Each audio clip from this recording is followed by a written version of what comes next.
It's officially induction day. I've got the kids ready. They've been bathed. I've got to pack their things, finish packing my hospital bag. I have to be there at 5. It's like almost 2. There's the final bump. We're trying to decide if I'm bigger this time than with any of the other boys, but I feel like I'm about the same size that I was with Bennett. And he was still on the smaller side. He was just longer. I thought I would share with you what is in my hospital bag. I'm also like adding things to it now, like the last minute things. The bag is from Amazon. Somebody had sent it to me and I immediately knew I wanted to use it as my hospital bag. I've never brought these before. I'm still bringing like this vlog camera and my DSLR. I thought these would be kind of fun this time around, so I grabbed those. A scrunchie that just needs to go in here. In here I just have like all my toiletries. So, oh, I actually need to switch this out. Somebody pointed out on TikTok that this is shaving cream and not lotion. I just saw the 24-hour moisture and I was like, oh, lotion. Hand cream. I don't know why, but like my lips, my hands, everything, they always just feel so dry, and that's like the worst feeling when you're laboring or like after having a baby. So put that guy in there. But then otherwise I just have like my belly oil, toothbrush, toothpaste, mouthwash, just all the things that you would need. Baby boy's homecoming outfit. It's honestly nothing special. It's just a sleeper from Walmart. It's like that bamboo material almost. A couple different swaddles for him. I think I already mentioned this, but this time around I am bringing my own blanket and pillow. I've never done that with my boys and I regret not doing that because the hospital beds are so uncomfortable. 2 nighttime nursing bras, and then just 2 pajama sets, some fuzzy socks. I feel like my face looks like really swollen or something today, but I need to finish getting like my shampoo and conditioner, my makeup, face wash, moisturizers. Oh, I also have shower shoes in there as well, so I'll end up like wearing those home, and then I'll just end up wearing this home. I think I mentioned that to you guys before, like when I first tried this on. I'm just gonna wear it home, and if I don't, then I have like pajama sets, which I think is what I've worn home with my last 2 boys. It's just the pajama sets. They're so nice and comfy, and it's supposed to be super hot, so I can always just like wear that, and then my flip-flops out. I always stress about like forgetting something. Last minute items that I'm packing: a hair clip, a comb, all of my everyday makeup, Fountain Society water cream, moisturizer, the brightening oil, my everyday moisturizer, face wash, shampoo, conditioner, and then these are my lip balms of choice. Seriously, they're so good. I'm also bringing any gift cards that we may want.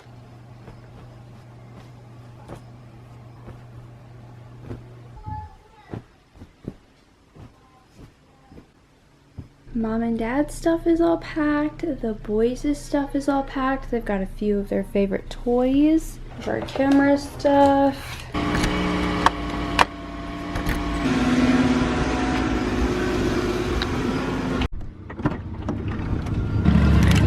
See a motorcycle? Well, I took a nap. We dropped the kids off and now we're having a little dinner date.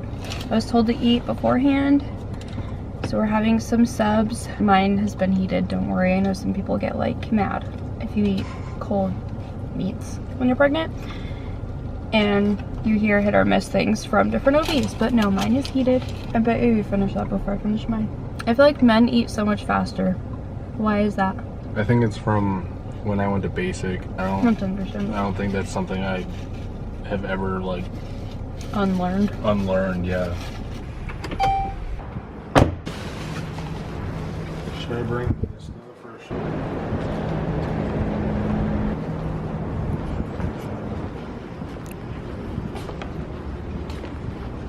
Yeah, it brings back all the memories because we did this not too long ago with Halston. I? Year and 11 months. Mm-hmm. Like, should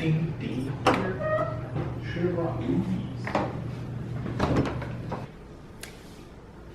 Oh my gosh. I have all of the nerves. Yes, this is the 4th time I've done this, but I'm always nervous. Last time, there's gonna be a little baby in there. I can't process it. The nurse came in before like I sat in the hospital bed or anything, and she's like, before you sit down, do you want to switch rooms? Because the room that we had was like directly across from the labor and delivery desk. So she's like, it's not super bad during the day, but like during the night, like you can hear all the monitors going off and just like a lot of like passing through. She offered us a different room that was like on the opposite side.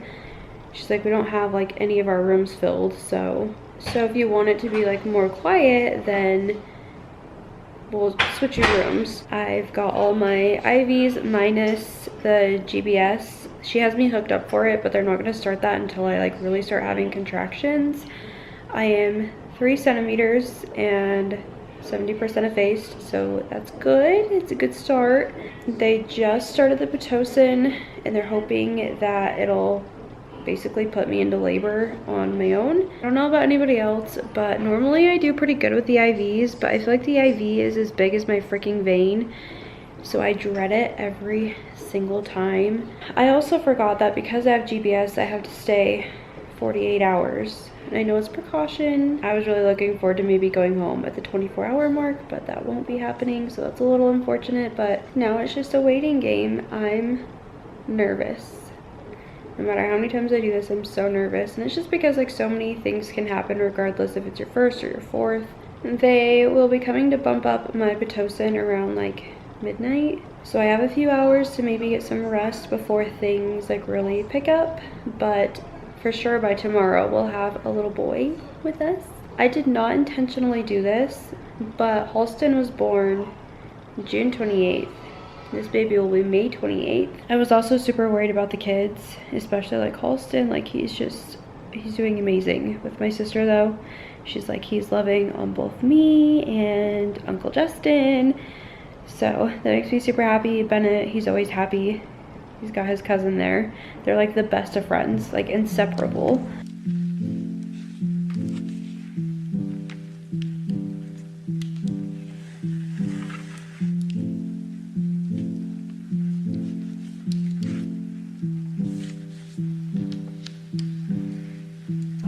Dad did a good job.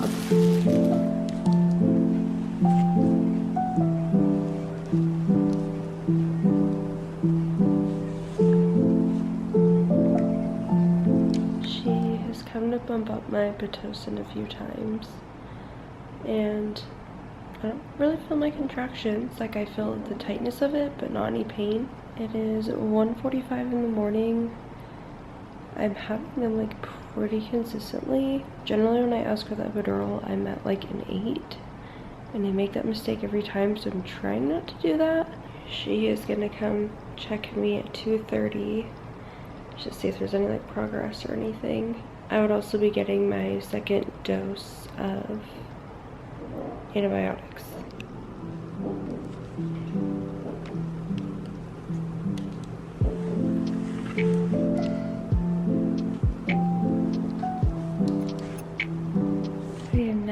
Out of 4 and like 80% effaced. I'm so hungry, but I can only have like ice chips and water, but she did allow me to have this like mango Italian ice. It's really good. It's going by super fast. Like I can't believe it's already almost 3 in the morning, but I feel like once I hit like 5-ish, 6 centimeters, like that's when things really start to go slowly but surely. Bear with me on the angle, but I just got my epidural. I think I last updated you at like 2 or 2:30. She had came in and upped my Pitocin. I was feeling pretty good, and then she had me move positions, and I feel like that like drastically changed so much. Sorry, I gotta move my arm here. Like my pain was at like a 0 or a 1, and it jumped significantly. I was like shaking and I could not get any relief.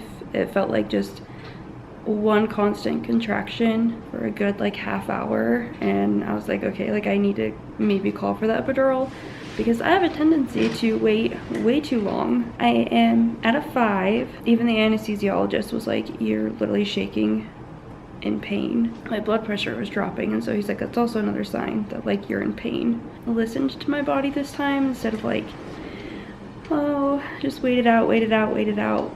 I can feel like the epidural medicine going down my back. I can't tell if it's like a cold sensation or a hot sensation, but I can like feel it going through the tube. I'm starting to get the shakes again. I know that's really common. I feel like any labor or delivery vlog I've ever watched, anybody that's ever gotten the epidural, they've always had the shakes. She gave me a warm blanket and that made it go away. But now that like the pump just put some medicine through, again, the shakes again. I'm here to fill you in on the rest of my labor. Some of you might not even care. This is probably more for my own sake because I feel like as the years go on, you tend to forget a lot of the little details. At about 5 o'clock, I was around 5 centimeters. She had me in like the peanut ball position where you have like your leg overextended and you're basically laying on your stomach, and I was just in so much pain. I thought it was just because of the contractions, like they were a little bit more consistent, but then there was one that just like stuck, and I just kept telling myself it's okay, it'll go away, it's only temporary, but it just like the pain didn't go away.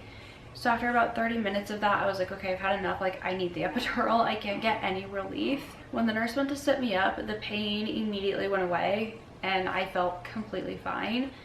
So I felt a little silly like asking for the epidural. I was like, oh, like I feel so much better now. I've repeated this so many times and I'm like, I don't want to make the same mistake of waiting too long to get the epidural. She gave me my second bag of IV fluids and she had to put on like something to compress it so it would go through the line faster, and like it went through very, very, very fast. With Holston, he almost passed out watching me get the epidural, so this time he opted to step out, and so thankfully the nurse was very much there for me. I was like crying. I don't know why I get so nervous with the epidural. I think it's just because you hear like the horror stories or like the things that could go wrong. After getting the epidural, the nurse put me back in that position that I was in before, which was like a little frustrating because again, like even with an epidural, it's still uncomfortable. My legs were really, really numb, and I had mentioned that to the nurse because I couldn't, like when you're in that position, they have to flip you like every 30 minutes, and that includes like lifting your leg to get the peanut ball in and out obviously, and I could not do that on my own. I had the anesthesiologist come in and turn the pump down, and even with that I was still feeling really good. I was able to feel my legs again after getting out of that position because the new nurse let me sit up, and from there I was like able to feel my legs and everything again.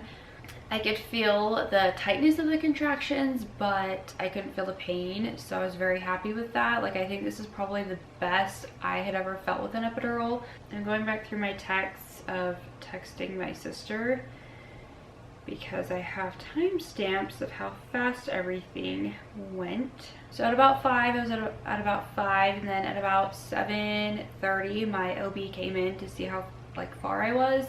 I was maybe a 6, a close 7, and he broke my water. So I texted that to my sister at 7:57. After my water broke, I had very, very, very intense contractions, like very intense.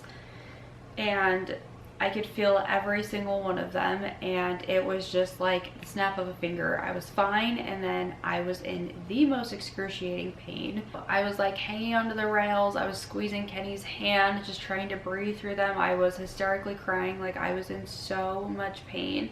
It reminded me of the pain that I had when I was about to deliver Bennett. And so I had called my nurse in and I was like, can you up the epidural? Like I'm in so much pain. And she opted to check me really quick. She was like, you could very well just like be fully effaced and ready to go.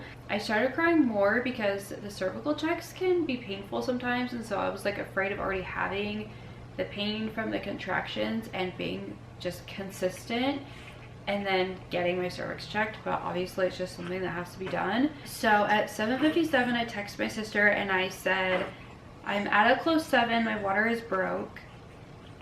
And then at 8:24 I said, just kidding, baby is coming. And by 8:57 I was able to text her that he was here. He was born at 8:40 a.m. During the process of me pushing, my poor OB was already like frustrated with my nurse, but I had asked Kenny, I was like, hey, can you grab the camera behind you? He went to turn around to grab it and he was like, I'm gonna pass out. And so all of the nurses, including the one next to me that was like helping me push, all ran to Kenny. They were trying to get him like sat down or laid down. Got him some juice and like some sugar in him. Now it was just me and my OB, and I could literally feel Beckham's head like coming out. I'm sorry if that's like super graphic or TMI, but like that's probably the first time besides Bennett's birth that I've actually been able to feel like my baby's head. I could feel his head descending, and I was like starting to freak out. I'm like, is anybody gonna be there to like catch my baby? Like my OB was trying to watch my contractions, and like there was just so much going on. By the time that he was coming out, Kenny was able to be right back by my side, so he did not miss the birth. But that is why I don't have footage of like the actual birth, because Kenny was going to pass out. So obviously his well-being is way more important than getting that on camera. Like I'm never going to forget the moment of meeting my child, but it's just crazy to me how I went from a 6 to him being delivered in a matter of like 45 minutes. Like I didn't think it was gonna go that fast. And when my OB was like, okay, things should pick up, like I thought it would still be a couple hours, which was very naive of me because I know that I have very fast deliveries. I didn't have to get any stitches. I am like a week and a half postpartum, and I feel completely normal. Like I don't even feel like I had a baby. Good old mascara run.